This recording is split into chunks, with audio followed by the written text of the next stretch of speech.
তো hello friends, আবারও DA নিয়ে খুব গুরুত্বপূর্ণ আপডেট। তো ভিডিওটি শুরু করার আগে আপনি যদি আমাদের চ্যানেলের নতুন দর্শক হয়ে থাকেন এবং চ্যানেলকে সাবস্ক্রাইব না করে থাকেন, তো অবশ্যই চ্যানেলকে সাবস্ক্রাইব করবেন এবং আমাদের পাশে থাকবেন। তো ভিডিওটি শুরু করা যাক। তো প্রথমে দেখেন 9% দিয়ে বৃদ্ধি পেল সরকারি কর্মচারীদের।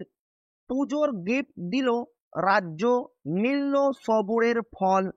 অক্টোবরের শুরুতে ডিএ ঘোষণা হয়ে গেল রাজ্য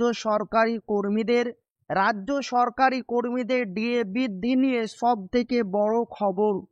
রাজ্য সরকারি কর্মীদের ডিএ বাড়ল। পুজোর আগে গিফট দিল রাজ্য সরকার, মিলল সুখবর। একাংশ ডিএ বাড়ল রাজ্য সরকারি কর্মচারীদের। অবশেষে দীর্ঘ প্রতীক্ষার অবসান ঘটল রাজ্য সরকারি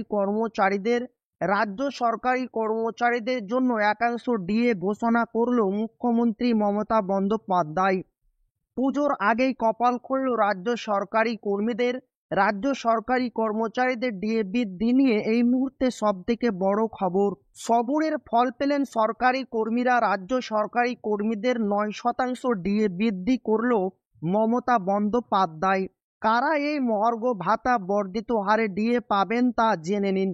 তো ফ্রেন্ডস, ভিডিওটা আপনারা পুরোটা দেখবেন, স্কিপ করবেন না, কেননা আপনারা স্কিপ করলে বুঝতে পারবেন না। অক্টোবরের শুরুতে সরকারি কর্মচারীদের 9% মহার্ঘ ভাতা বৃদ্ধি করল। পুজোর মাসে প্রথম দিনে সে মহার্ঘ ভাতা বৃদ্ধির সিদ্ধান্ত সরকারি ভাইপাই অনুমোদন করে গিয়েছে। এই সিদ্ধান্তের ফলে পুজোর মুখে সরকারি কর্মচারীদের বড়সড় লাভ হয়েছে। সেই সিদ্ধান্তের ফলে তাদের অ্যাকাউন্টে ঢুকবে বেশি টাকা। রাজ্য সরকারের তরফে জানানো হয়েছে যে সরকারি কর্মচারীরা ষষ্ঠ বেতন কমিশনের আওতায় বেতন পাচ্ছেন, তাদের মহার্ঘ ভাতা বাড়ানো হচ্ছে।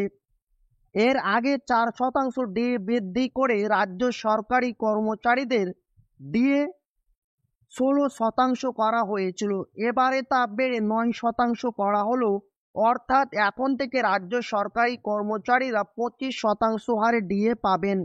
আর পুজোর মুখে এই ডিএ বৃদ্ধি ঘোষণাতে অনেকটাই খুশি রাজ্য সরকারি কর্মচারীরা, কেননা ডিএর দাবিতে দীর্ঘদিন ধরে আন্দোলন চালিয়ে যাচ্ছেন রাজ্য সরকারি কর্মচারীদের একাংশ।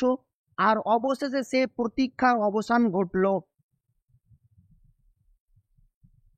রাজ্য সরকারি কর্মচারীদের পুজোর আগে 9% ডিএ বৃদ্ধি করে দিল রাজ্য সরকার, যা অক্টোবর থেকে লাগু হতে চলেছে। অর্থাৎ অক্টোবরের বেতনের সাথে রাজ্য সরকারি কর্মচারীরা 9% বর্ধিত হারে ডিএ পাবেন।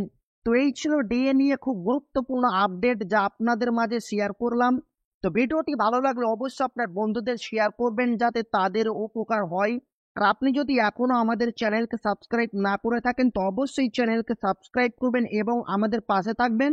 তো আবারও দেখা হবে গুরুত্বপূর্ণ ভিডিওতে।